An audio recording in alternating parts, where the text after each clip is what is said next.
Lorsque la certification agriculture raisonnée a été proposée par le gouvernement, tout de suite, comme Val-France était dans une démarche de développement durable, nous avons souhaité accompagner les agriculteurs, nos sociétaires, pour se certifier.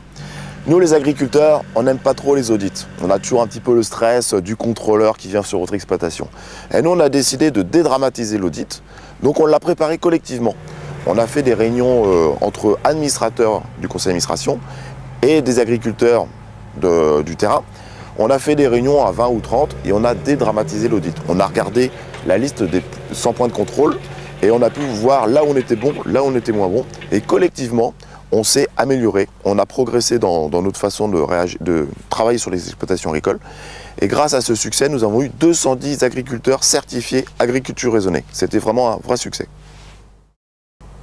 Alors les principales contraintes, c'était souvent les locaux phytosanitaires qui n'étaient pas forcément aux normes, il n'y avait pas la rétention si le produit se renversait par terre, quelques petits soucis de traçabilité, mais là encore Val-France a réussi à leur proposer une offre avec un logiciel de traçabilité informatisé qui était sur Internet. Donc l'avantage, c'est que si jamais l'ordinateur de l'agriculteur plantait, toutes les données étaient sauvées à la coopérative Val-France.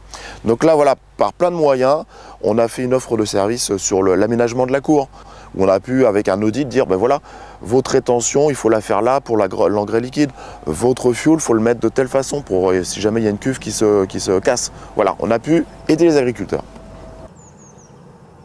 Il y a 4 ans, nous avons réalisé une aire de remplissage pour le pulvérisateur. Ça permet de sécuriser complètement l'emplacement pour ne pas polluer la nappe phréatique de l'eau de la commune qui est juste à côté de la ferme.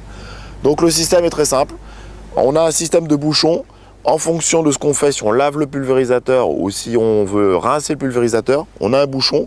Soit ça va dans un bac dégraisseur et après ça part dans tout à l'égout, ou soit si c'est un produit type phytosanitaire, hop, ça va dans le phytobac.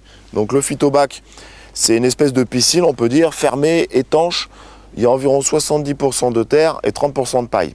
Et les enzymes vont dégrader les matières actives des phytosanitaires. Voilà. D'ailleurs, il suffit de s'approcher, il n'y a aucune odeur. Il y a de l'eau, c'est des eaux de lavage du pulvérisateur lorsque je l'ai nettoyé avec le nettoyeur haute pression.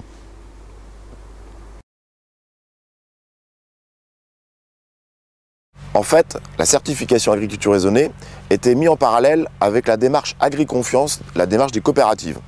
Donc, grosso modo, les cahiers des charges étaient identiques.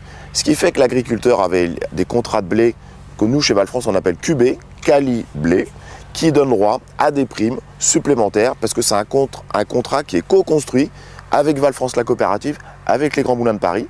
Et donc, nous construisons ensemble ce cahier des charges et au final, il y a une valorisation qui est en sonnante et trébuchante en euros, qui peut aller même jusqu'à 20 euros, 25 euros, suivant des variétés un petit peu plus spécifiques. La filière était tout à fait satisfaite puisque nous avions 26% du tas de blé Val-France qui était certifié agriculture raisonnée. Donc lorsque nous allions discuter avec les Grands Moulins de Paris par exemple, ils étaient assez contents d'avoir la possibilité d'avoir un lot avec une traçabilité assez poussée et ça permettait de valoriser le travail des agriculteurs. Leurs efforts environnementaux étaient récompensés avec éventuellement 1 euro, 2 euros de plus par tonne de blé collecté. Cette démarche agriculture raisonnée, effectivement, permettait d'engager un dialogue avec le consommateur. Parce que le consommateur est toujours inquiet de nos pratiques. Il nous voit traiter dans les champs, mais après, il y a le panneau qui est affiché en dehors de l'exploitation. Et quand vous voyez un marcheur, par exemple, qui s'arrête pour voir le panneau, vous pouvez engager un dialogue et lui expliquer, bah oui, je vais soigner ma plante, mais si seulement elle est malade et dans telles conditions. C'est pas automatique, c'est comme les antibiotiques, vous voyez. C'est vraiment, on justifie toutes les interventions phytosanitaires. Les engrais, pareil, on explique que la plante a besoin d'engrais pour pousser et qu'on ne le met pas n'importe comment, qu'on va le fractionner, qu'on a aujourd'hui des appareils qui pèsent, qui permettent d'apporter la bonne dose au bon moment. Voilà. Ça permet de réengager vraiment un dialogue constructif avec la société. La démarche agriculture raisonnée, la démarche AEI, les démarches HVE, pour moi, elles vont toutes dans le même sens. C'est juste qu'elles sont parallèles. À nous de trouver les voies qui vont se rapprocher pour qu'on fasse une seule agriculture moderne. Je pense qu'on est tous un peu arc-boutés sur nos définitions, mais on pratique une agriculture durable, tout simplement.